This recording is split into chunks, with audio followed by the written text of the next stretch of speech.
Detroit Lions defense. One, Dan Campbell reinstated that faith this offseason. Had all the time in the world to study it up. Because at some point, too, I mean, I've automatically hold that way regardless. The accountability relies on the head coach. You are the fucking CEO. Whatever's going on in that locker room between the players, coaches, whatever it may be, ultimately, even if stuff happens like you can't control grown men. I totally get it, but you control how you respond to what they do and the discipline, or they're just failing to do their job. I think Dan Campbell's done a tremendous job at that, from firing Anthony Lynn, firing Aubrey Pleasant, firing guys. Actually, Jim O'Neill's still here, safety coach. Shout out. We did the plethora. Dre Bly was here. He's fired.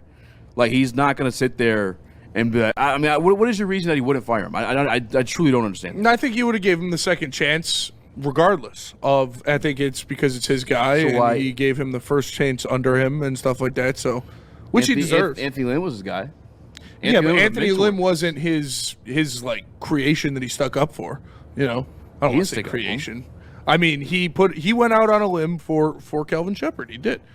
A young guy giving him an opportunity after only a couple years of coaching at all in the NFL is going out on a limb for somebody, and you're gonna let him see it out. I don't think you on the limb. I think he earned the job. I think when you go in-house for a young up-and-coming guy after losing a veteran coordinator, an Aaron Glenn defensive coordinator, to a head coaching job, and you go with the young in-house guy instead of going out and getting a proven talent for a Super Bowl contending team, you're going out on a limb for that guy. 100%. A guy that has never called plays in the NFL before. Yep.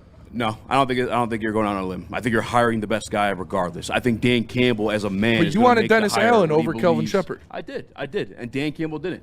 And I believe Dan Campbell at the end of the day is going to make the hire that he believes is best. Even though he hired all those guys that they fired as well. Because you're my buddy. I'm going to let you stay here because you came up under me. No. John Morton was his buddy.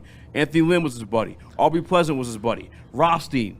Who was it? Dre Bly. I don't know if Dre Bly was. No, they played together in Detroit. They did. Yeah, he don't give a fuck if you're his buddy. He doesn't care about the relation. Dan Campbell wants to get the job done. So he gets the credit for hiring or for firing all those guys, but he doesn't get any slack for hiring them in the first place? No, he gets slack for hiring them. Who the fuck said that?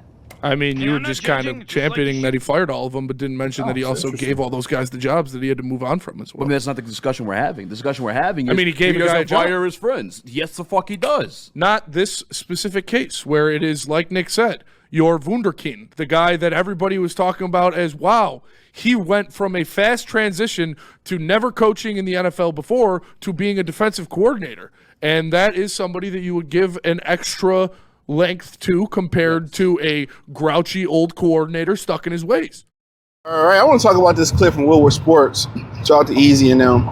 And they trying to say, some people on the panel was trying to say, and I know they need content for the Lions, you know, OTAs ramp up, Pistons lost.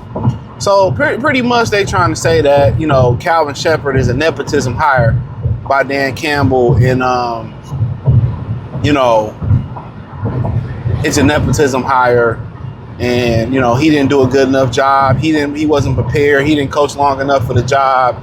They need to get a real DC in there. Well, you know, y'all didn't say that about John Morton. That was his boy. He gave his boy the job. Anthony Lynn got fired. He wasn't qualified. And then they went to Aaron Glenn. Y'all was killing Aaron Glenn. Aaron Glenn had a couple good, you know, he didn't have experience in calling defenses neither. You know, Aaron Glenn, y'all was killing him his whole career. He had a couple good games, so they had a couple good game plans. But let's kind of, you know, rewind this real quick, right? Calvin Sheppard actually drew up a game plan that stopped mobile quarterbacks. And he wasn't playing with a full deck of cards. You know, he was down his top two defensive ends in Josh Pascal and Marcus Davenport, right? Then big fella, he retired too. The big white guy, I liked him a lot. I think Pat O'Connor went down at some point. So he out there with Al-Quiyah Muhammad, which they said was a liability in the run game. That's why they let him go, allegedly. Aiden Hutchinson, you know what I'm saying? And, you know, some other guys in the middle, they picked up off other motherfuckers' waiver wire, and they stopped Lamar Jackson. They put a great game plan together. Going through the season, he had a gimp Kirby Joseph, you know, which messed up everything. Then Brian Branch went down later in the season. He lost DJ Reed in New York. No. He lost DJ Reed in one of those games. Was it I forget what game it was. He came back for the Giants game, but he lost him. He lost Terrion Arnold twice last season. The second time he was done for the season, he lost Ennis Rackstraw before the season even started. Aleem McNeil wasn't the same. Malcolm Rodriguez was injured the majority of the season. He's out there with Roxanne, Avonte Maddox, I think an undrafted rookie at safety. What did y'all, I just really don't understand. What did y'all want from a guy who lost his 2 best defensive players in Kirby Joseph and Brian Branch? He lost his 3 top corners, Eric Reed, Arnold, and Rackstraw. All right. On top of that, they lost their top 2 defensive ends before football snap. Davenport was a starter, or Pascal or Davenport, the both starter or backup. They lost 1 and 3. Okay. Then let's not forget Aiden Hutchinson was coming off a major injury. Okay. Let's not forget Aleem McNeil wasn't there a chunk of the season. He was coming off a major injury. He wasn't the same. What did y'all expect for him to do? Same thing for Aaron Glenn. He never got to play with a full deck. That is up to Dan Campbell. I mean, and how they practice it in the personnel department, which they just hired Chris Greer from the Miami Dolphins to be their personnel executive or something like that. Shout out to Chris Greer. And that's up to their front office and Brad Holmes. Why are y'all? And then don't forget, they signed back Anzarike. So they was down a defensive tackle, a guy that probably was slated to start because Aleem McNeil wasn't going to be ready. So he was slated to start. So you lost 2 starters. You had 3 starters down on the defensive end to start the season. Anzarike, Pascal or Davenport, whoever you feel to start, and then Davenport is the backup. And you was down to Aleem McNeil. 3 starters and 1 backup to a starter. That's been a whole issue. Oh, Aaron Glenn I was killing Aaron Glenn. He had 22 injuries or something like that his last year. Oh my God, these semi trucks, bro. Oh, no offense to my semi truck drivers, but he lost these defensive ends. I mean, he lost 22 players. He lost 22 players on defenses last year, calling Detroit Lions. That's not the problem. The coordinator, Calvin Sheppard, didn't call a bad game last year. He stopped them over quarterback. They've been struggling. He stopped it with backups. I mean, what do y'all expect anybody? You can get Bill, you can get, the defensive coordinator to 85 beers. What is he going to do with all backups? What are they talking about? Nepotism hire? Like, what the fuck is that? The black man is a nepotism hire? Nigga, please. Like, nigga, please. Like, are we being serious? They got to be joking. They got to be joking or being a junk. You got to be joking. You got to be joking. This is what happened when people don't get perspective. And I ain't even talking about him getting rid of Anthony Lynn, him getting rid of John Morton. Them was his boys. Aaron Glenn wasn't so great as a defensive coordinator. It wasn't because he wasn't a good defensive coordinator. And he hadn't called defense before now. But he played in the league. Calvin Sheppard played in the league, and they not getting a full deck.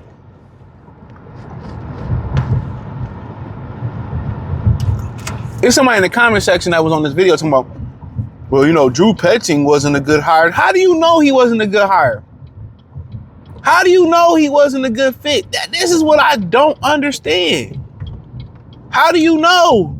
He hasn't done nothing. You don't even know nothing about him. They go off names. They want names. There's been so many times where guys have had names and it hasn't worked out. Bill Belichick went to the college. He had a name. Carolina ain't doing shit. At one point, Sean McVay was a nobody. Tell me I'm lying. At one point, Sean McVay was a nobody. People were saying Sean McVay wasn't qualified to be the head coach of the Rams. I mean, what is his qualifications? What has he done? He's done nothing in the league. What has he done? Remember that was the talking point. Was it not? That was a talking point. He goes on to be one of the best head coaches of this era. Names don't get the job done, bro. People who are capable of get the job done. And when I look at a guy like Drew Petzing and you read the resume and what he's done with what he's had, you wouldn't have hired, I say this all the time, you wouldn't have hired Chuck Daly to coach the Pistons. Well, he didn't win in Cleveland. Look at the situation.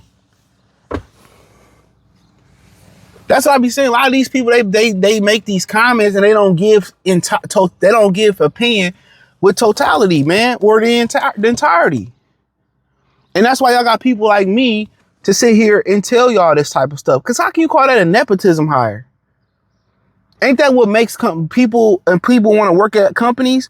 When you get into a company, you know why it's hard to get into certain jobs? Because the job is good and they hire within. They develop within and they hire within. You know what make companies bad? Why they have a high turnover rate? They don't develop they employees within, and they hire with outside of the company all the time. They don't give the candidates the opportunity to do the job, and they hire outside the job, and candidates get turned off and they quit, or they go find other employment. Simple as that. But hey, man, it is what it is, or it is when it ain't. When I see stuff like this, dog, this a fucking. I'm not saying fuck with it easy, you know, but it's a joke. If you believe in that shit, dog, get out of here, man.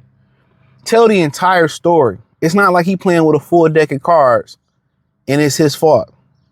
That Green Bay game, that was a good defensive game. It's just, once again, Terry Arnold blew the coverage. And guess what he did? He ended up benching him that season. Y'all forgot last year? He benched that motherfucker after that game. He got benched. But hey, it is what it is. Thumbs up the video, share the video, subscribe to the channel, find me on X, Facebook, Kick, Twitch, Instagram, Spotify, Anchor, Cash App, Venmo, PayPal. Appreciate the love, support. Everything is in the link in the description. Say find me everywhere. Peace.